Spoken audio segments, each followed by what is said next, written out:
I'm Mark Smelly Bell. This is part 2 of the sugar diet. Check it out. Cole Robinson mentioned doing body weight exercises on the sugar diet. Do you think that's a good strategy to preserve muscle mass, or do you like keeping the heavier lifts in there? Being able to manage your own body weight is everything. You know, having the skill set to manage what you weigh is critical. Being able to move your own body weight and manage your own body weight as it relates to gravity is another great skill set. And when you start to be able to do like lunges unsupported, you start to be able to do like weighted lunges, you know, and walking forward and walking backwards, learning coordination drills, body weight exercises. Let's not forget that jumping and sprinting are both body weight exercises.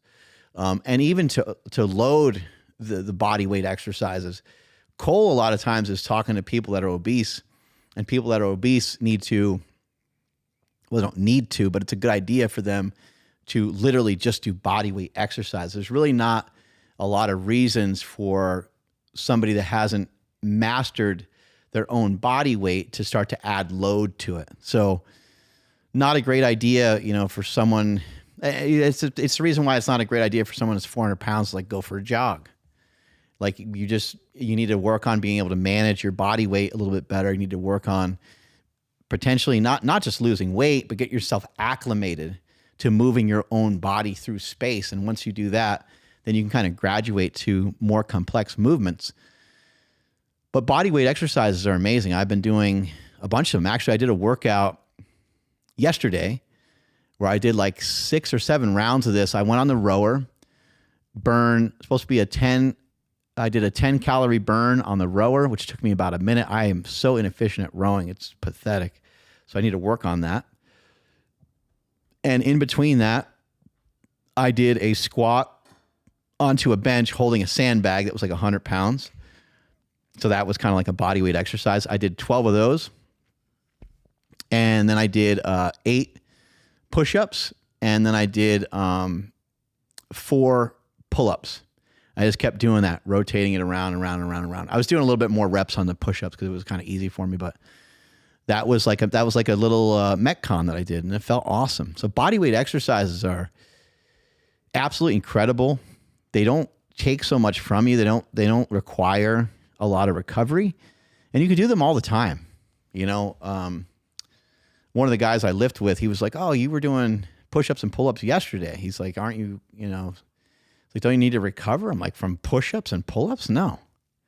You could do them all the time." You know, maybe it doesn't make sense to do them every day all the time, but you can do them a lot. You can do them with a lot of frequency. So I love body weight movements. I also am a huge fan of the sled. I realize not everyone has access to a sled, but man, anyone can use a sled. I love the rope flow, the sled, the rope. These are all things anyone can use. A heavy bag, you know, punching a heavy bag or punching something, you know, getting something that you can punch. Those are all skills. Those are all things that everyone can like learn. Everyone can learn how to push the tank or some type of sled. Everyone can learn how to do a weighted carry, farmer's walks. Those are great. These are all, you know, exercises that are for everybody, which is great. But for a heavier person to like be able to do something like a step up and stuff like that, it's just great. Because when somebody gets real heavy, they might be so compromised, they might have a hard time, you know, getting up on a curb, you know, and things like that. And so, you know, and for some people that are really heavy, just standing is a lot. Just standing, period, is a lot. It's a lot on the knees, a lot on the feet. It burns a lot of calories. You know, just picture if I put a 200-pound weighted vest on you and I said, "All right, you just got to stand here for an hour." You'd be like, "Holy shit, 200-pound weight vest?" You would like, I don't even know. Yeah, you would stand for like 4 minutes maybe and just completely melt under that weight. You'd be like, "Dude, I'm fucking done." Imagine that. Imagine taking 225 out of the rack for a squat and then standing there with it for 4 minutes. I've done stuff like that before, and it just burns. It just kills you. Now that's a little bit more of like, you know, a direct weight right on the very specific spot of your body, but you get the idea, man. Lugging around extra body weight is tough. I would say that, you know, for for people that are heavier in general, cables are great, machines are great. Like, I think getting exposure that feels productive.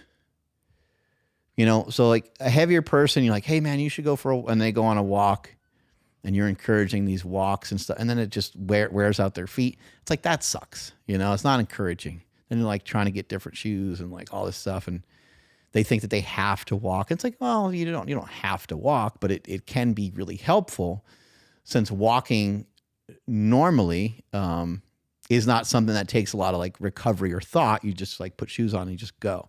It doesn't require any exercise equipment. But that's where things like rope flow and things like bodyweight exercises are probably superior, because for someone that's real heavy to walk, it's way different than them doing like a high box squat.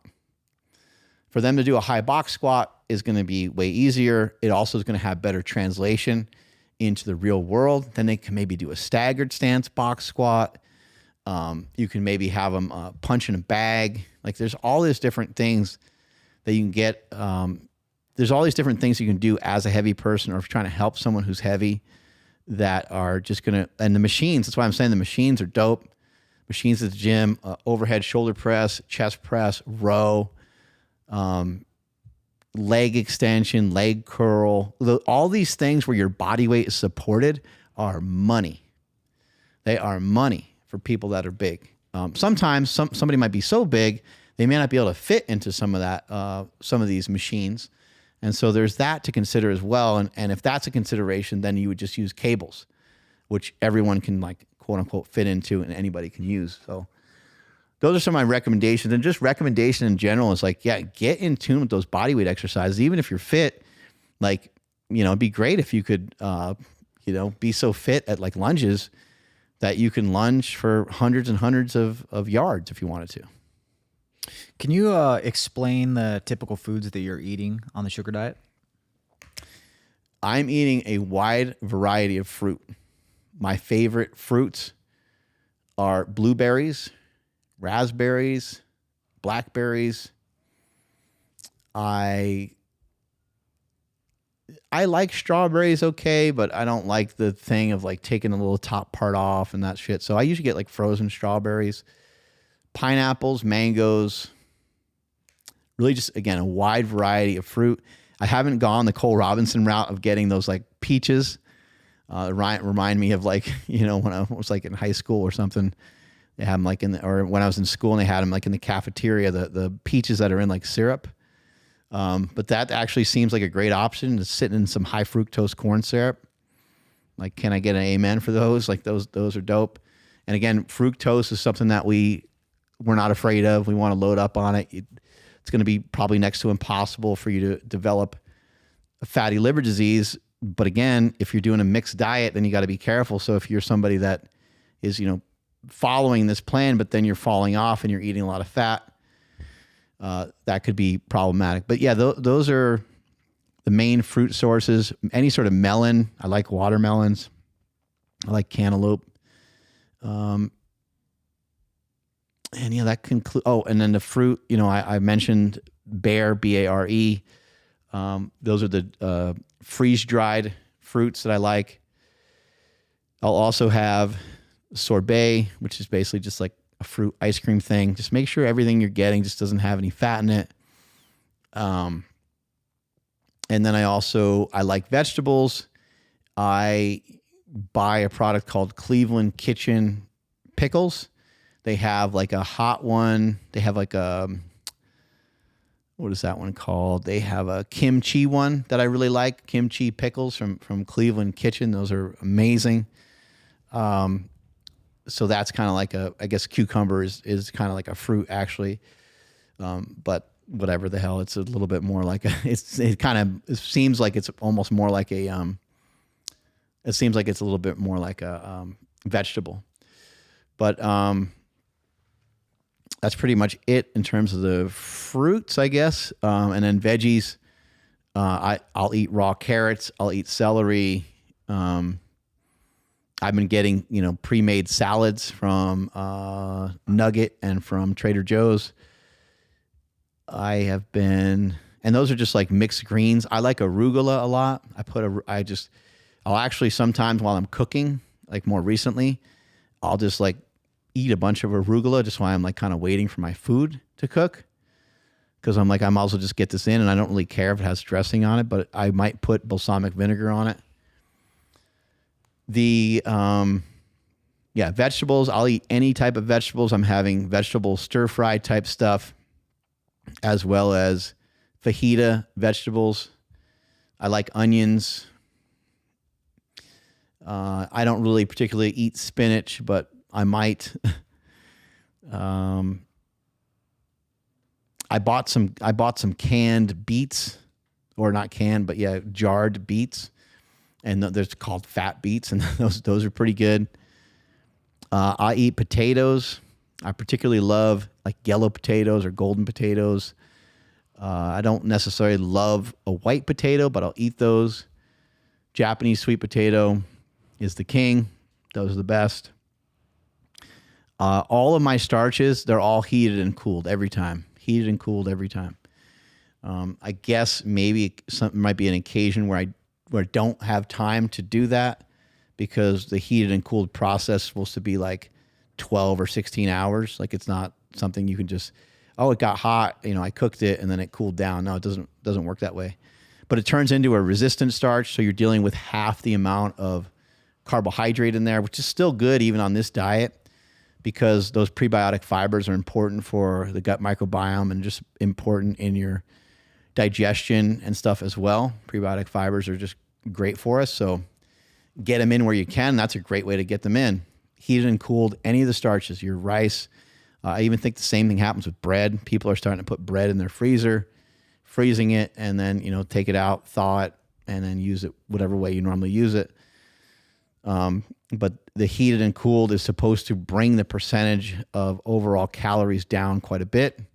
And again, it's providing some good stuff for your gut. Rice cakes, rice in general, usually just white rice. I like sticky rice in particular. Usually it's potatoes. Like it's almost always potato with dinner rather than rice. But rice goes together really well with certain things. So like when I eat scallops and rice go together amazingly well. Let's see what other foods. And then in terms of the proteins, let's flip over to the proteins now. In terms of protein, very lean sources of protein. It might be a protein powder. This is the whey protein. It might be a steak shake, or it might be the total carnivore. And even with the total carnivore, I got to sometimes just pay attention to the fat, because there's like 6 grams of fat per serving. So that's a really nice treat that I like to have at night when I'm done with all my other food. I'll just have 1 scooper of that. That still works on the diet.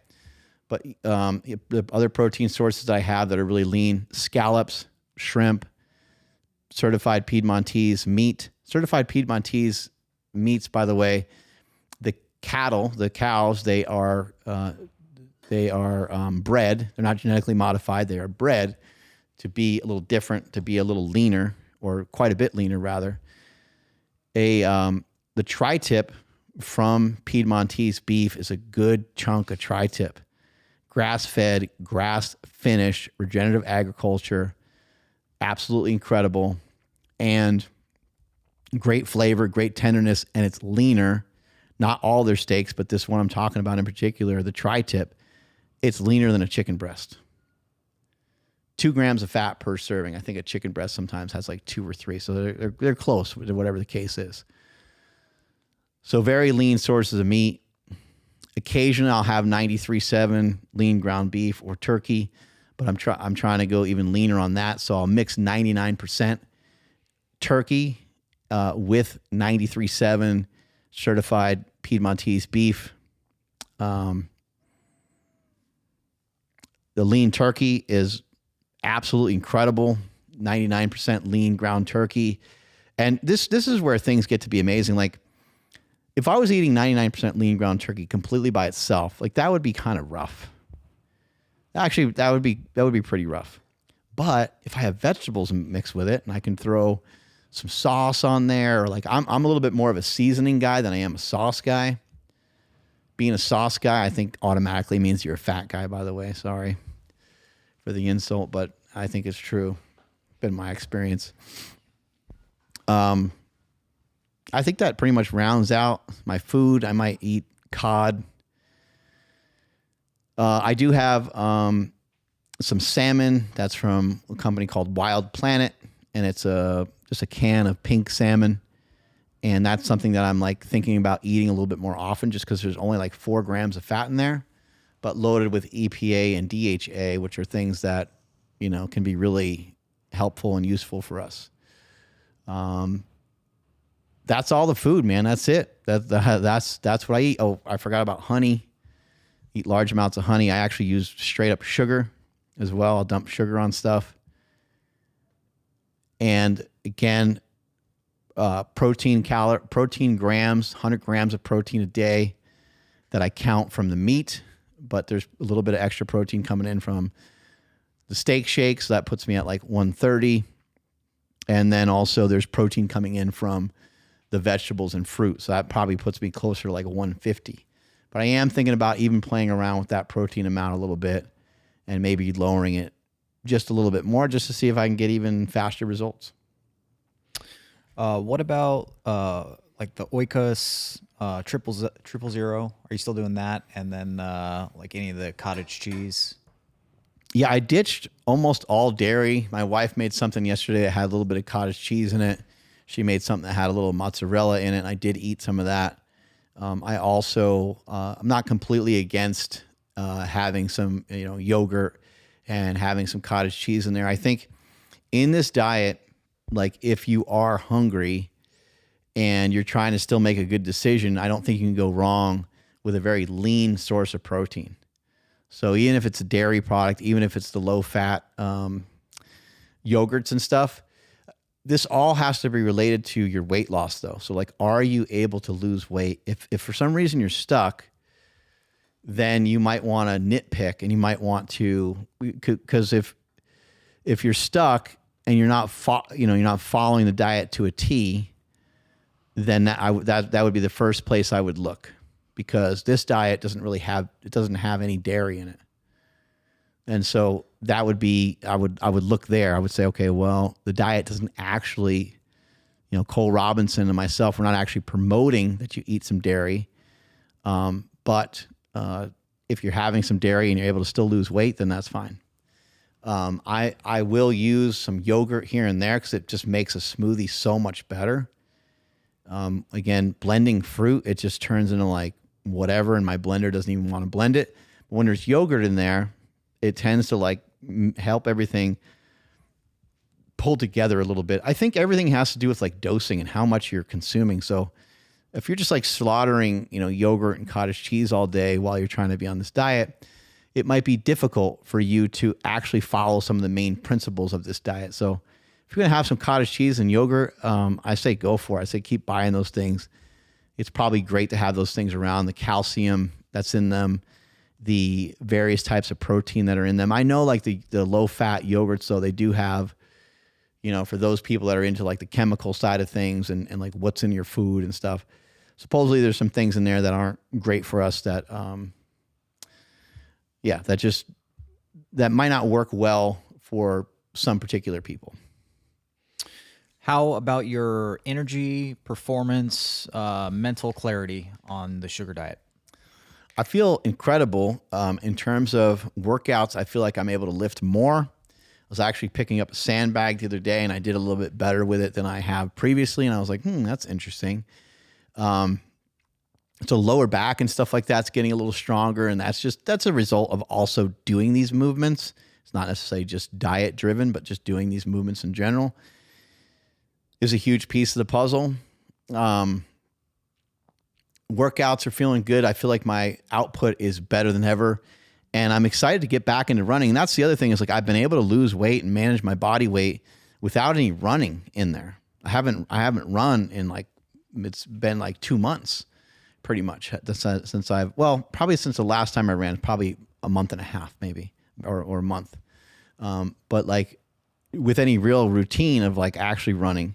It's probably been almost 2 months now. So I'm excited when I get back to that to really see where I'm at. But during these metabolic conditioning workouts I've been doing, during some of these Peloton bike workouts I've been doing, and during other movements that take quite a demand from you in terms of your like VO2 max and your ability to breathe, during some of these more intense cardio sessions, they've been, my output feels awesome. In terms of clarity, like mental clarity and stuff, I just feel like I'm working faster on every level. But I would also like to point out, I don't think in terms of like mental clarity that I've ever had mental fog, I guess I'd say. You mentioned earlier on our live stream that you were supplementing omega-3s. Are you taking any other supplements like electrolytes or anything else? Yeah, I'll still use electrolytes. Still use my hydration. 1 or 2 of those a day. I don't feel like I need as much of that, which is nice because like when you're doing like low carb, it seems like you just have to reach for that all the time. And now I also don't even have the taste buds for it as much. So I used to drink those just because I love the flavor of our fruit punch, and I love our chocolate one and so forth. But now, I have so much sweet stuff throughout the day that I don't feel I necessarily need that. I'll have some magnesium here and there. There's a magnesium supplement that I utilize that has like 8 different, it's called Breakthrough, I think. It has like 8 different magnesiums in it, or 7 different magnesiums. And I just dump that in my water thing here every once in a while. Just because I always hear that people are like deficient in magnesium. So I'm like, why not just add it in? The DHEA, EPA, fish oil, I'll have like 3 capsules on a given day. But I was thinking about just nixing that too, just so I can get some blood work done, just kind of see what this diet is doing without that in there, because I might not even have a deficiency going on, which you would think that I would have a deficiency going on if I wasn't consuming it, but maybe not. So I'd like to find some of that out. Supplements. There's no other. I'm trying to run through. I have a giant room full of supplements, but I actually discontinued all of them like not too long ago. And some of it I think was just like I've been doing that stuff for a while, and I'm like, let me just kind of like back off of some of these things. I do take prescriptions products. I have the Just Blue right here. Sometimes I'll take a little methylene blue before a workout. I did mention earlier that I did mention, I think in the live feed, that I utilize Kratom. I really try to use that sparingly, and also as far as caffeine goes, I ingest maybe 25 milligrams here and there from a new brew, but that's pretty much it. I've been able to get rid of caffeine and energy out and stuff like that. It feels actually better than ever. Do you pay attention to artificial sweeteners or sugar alcohols? I definitely don't pay attention to. I don't pay attention to artificial sweeteners or food dyes or any of the chemical side of things that much. I do think better is better, so I always try to get the best product that I possibly can. So I'm not saying that I don't give a fuck about it entirely. I do understand the importance of it, but it's just not my main. It's not my main concern or worry. What was the other question? There was 2 parts of that. The other part was, sorry, I literally just blanked. Yeah, I blanked. Talk about mental clarity.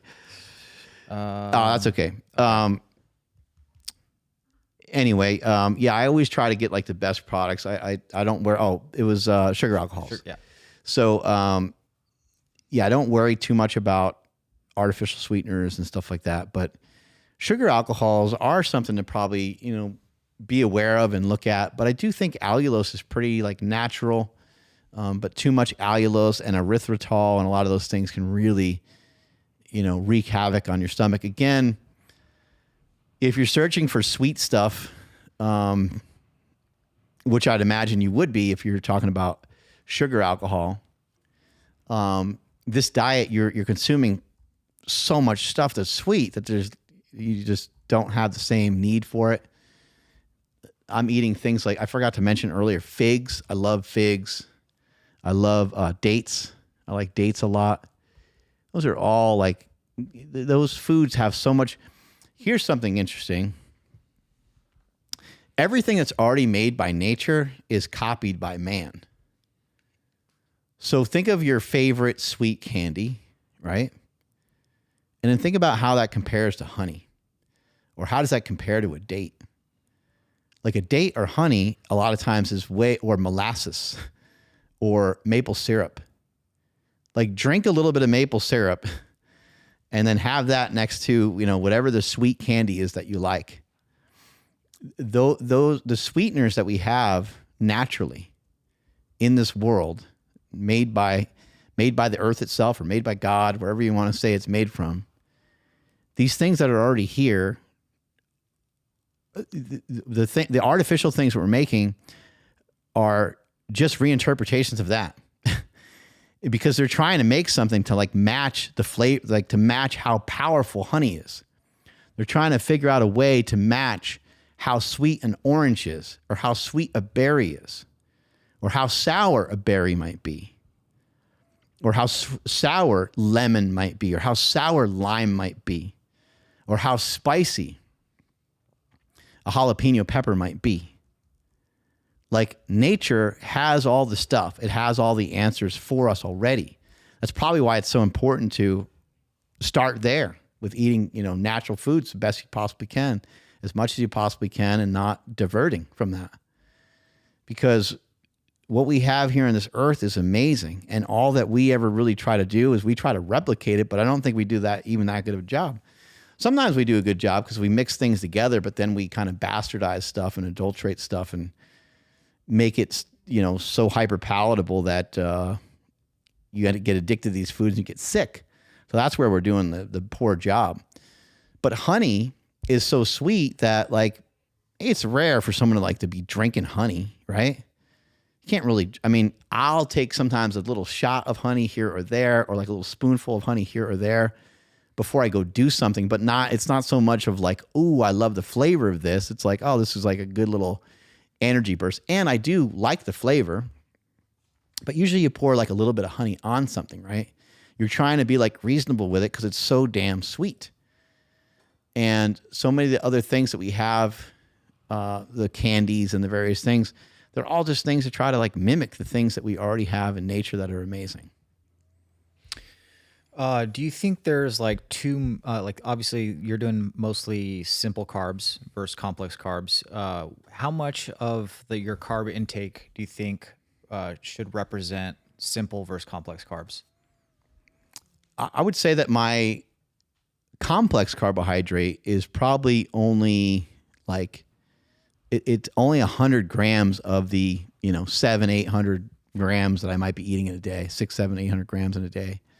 My carbohydrate grams in a day could vary quite a bit,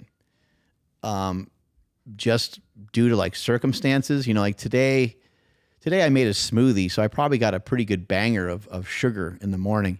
And then my intent was to like work out, but I got a piece of equipment delivered, and so I didn't get an opportunity to actually do much in terms of exercise. Although I did do a carry with a weighted sandbag that was like a killer. But I only did that for like one trip of like 3 minutes, just because I was like, well, I don't have much time to lift, because I was trying to set up that piece of equipment. But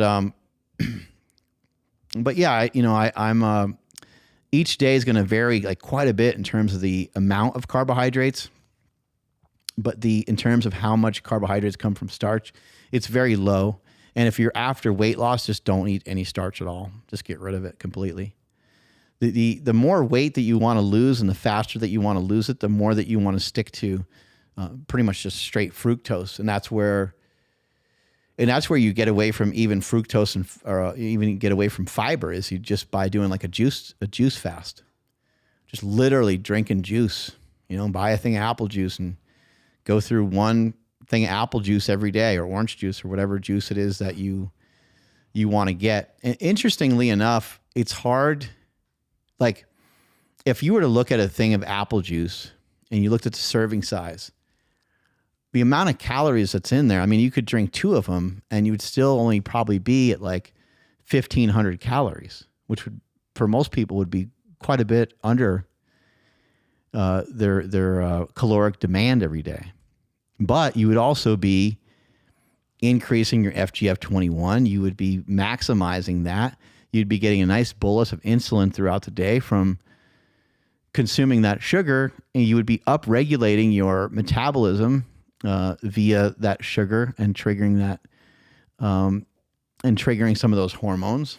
So that's kind of the fastest route, is to do it through straight juice. And you can look this up, you can YouTube it, stuff like that. But if you want to do it a little bit slower and maybe in a way where you're less likely to lose muscle mass, then you throw some protein in the mix. You throw some starch in the mix. But the starch, I think, can really slow down weight loss. And we'll have Durian Ryder on the podcast coming up really soon, and he's going to be able to address a lot of that, because I don't think he believes so. Maybe just it's getting used to starch too. That's a process. I'm not quite sure. Cole just kind of thinks they're heavy. They're heavy and just kind of help you hold weight, which makes some sense. In the grand scheme of things, I think what I'm after is to be able to have a diet that's like diverse and that feels good and that makes me feel good. And because it's making me feel good, I'm encouraged to continue to do it. If I'm too restricted, like if I was only drinking juice, that would be annoying for me. But also I might do it if I was 500 pounds, because I might be like, well, let me just get started, you know? Ethan Suplee, who we've had on the podcast before, you know, I think he lost 200 something pounds, and he started out with a juice fast. That's where he started, was a juice fast. And, you know, some people call it a cleanse, and it can be very cleansing because you are getting rid of tons of body fat. And those body fat hangs on to a lot of phytoestrogens and a lot of chemicals and a lot of just shit in your body. And if you want to detox the body, like losing body fat is probably the best way to do it. That's all the questions I have. Yep. Awesome. Well, hopefully you guys learned something. Sugar diet's where it's at. Put your comments below. Let me know what you're feeling from the sugar diet. Let me know how it's going. Let me know if you're stuck. Let me know if you're being less fat. And hopefully this is helping and assisting in your quest to be jacked and tan. Strength is never weakness. Weakness is never strength. Catch you guys later. Bye.